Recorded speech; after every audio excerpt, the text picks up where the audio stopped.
Nagkukwentuhan lang kami ni Paps, biglang may lumapit. Kuya, ikaw po ba yung rider ko? Sagot ko, wala pa pong pumapasok na booking sa akin.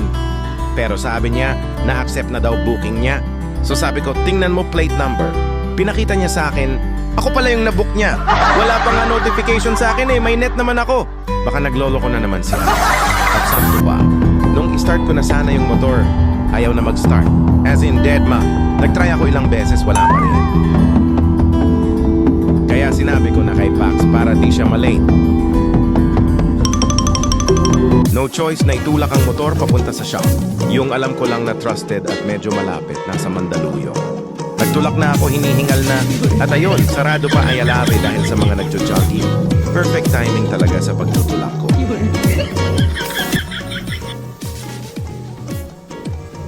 Nagbabawal na picnic. Ha?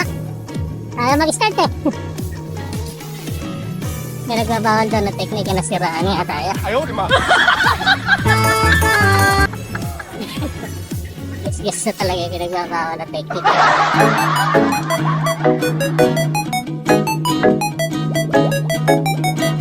Tapos biglang dumating si Paps Kapwa Rider.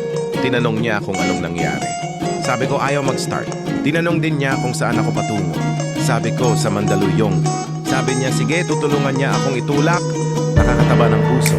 Ako man kung baliktad sitwasyon ganun din gagawin ko. Masarap tumulong pero minsan ikaw ang nangangailangan. Salamat sa iyo Paps. Naway pagpalain ka ng may kapal. Dumating kami sa wakas. Nagpasalamat ako sinubukang bigyan kahit pang merienda pero ayaw niyang tanggapin. Pinilit ko pa para sa abala niya.